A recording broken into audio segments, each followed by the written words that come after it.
వివిధ రాష్ట్రాల్లో ఉన్న డూప్లికేట్ ఓట్లను తొలగించాలన్నారు బీఆర్ఎస్ ఎమ్మెల్సీ దాసోజు శ్రవణ్. 2 రాష్ట్రాల్లో ఓటు హక్కు ఉన్న వారిని గుర్తించే వ్యవస్థ తమ దగ్గర లేదని ఎన్నికల సంఘం చెప్తుందన్నారు. ఏపీ, తెలంగాణ రాష్ట్రాల సీఈఓలు కలిసి సంయుక్తంగా ఎస్ఐఆర్ ప్రక్రియ నిర్వహిస్తే మెరుగైన ఫలితాలు వస్తాయన్నారు ఆయన. హైదరాబాద్ ఇవాళ ఒక గ్లోబల్ సిటీగా మారిపోయింది. వివిధ రాష్ట్రాలకు చెందిన వాళ్ళు, కశ్మీర్ నుండి కన్యాకుమారికి సంబంధించిన ప్రజలందరూ కూడా ఇవాళ తెలంగాణలో, హైదరాబాద్లో ఉంటున్నారు. మరి వాళ్ళు ఏ రాష్ట్రం నుంచి అయితే వచ్చినారో ఆ రాష్ట్రంలో ఓటు హక్కు ఉండి మళ్ళీ తెలంగాణలో కూడా 10 ఏళ్ళు 20 ఏళ్ళు ఉన్న తర్వాత వాళ్లకు ఒక న్యాచురల్ ప్రాసెస్లో ఓటు హక్కు వచ్చినట్టయితే 2 రాష్ట్రాల్లో ఓటు హక్కు ఉన్నట్టే కదా.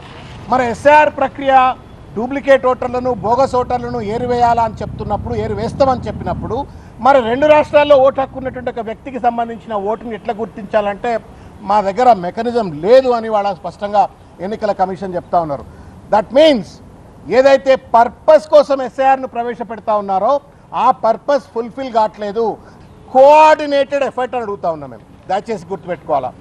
Chief electoral officer of Andhra Pradesh, chief electoral officer of Telangana ఇద్దరు కూడా కలిసికట్టుగా కోఆర్డినేటెడ్గా వాళ్ళు ఎస్ఐఆర్ ప్రక్రియ నిర్వహించినట్టయితే ఒకవేళ అక్కడ వ్యక్తి, ఆ రాష్ట్రం వ్యక్తి ఇక్కడ ఒకవేళ ఉంటూ అక్కడ ఓటు హక్కు ఇక్కడ ఓటు హక్కు ఉన్నట్టయితే ఆ లిస్టులన్నీ కూడా ఇద్దరు కలిసి కొలాబరేటెడ్గా రివ్యూ చేయాలా, ప్యూరిఫై చేయాలా, మొత్తం క్రాస్ వెరిఫై చేసి ఒకవేళ డూప్లికేట్ ఓట్లు అక్కడ ఇక్కడ ఓటున్న వాళ్ళని గుర్తించి రద్దు చేయండి అని చెప్పని ఈ యొక్క రిప్రజెంటేషన్ యొక్క సారాంశం.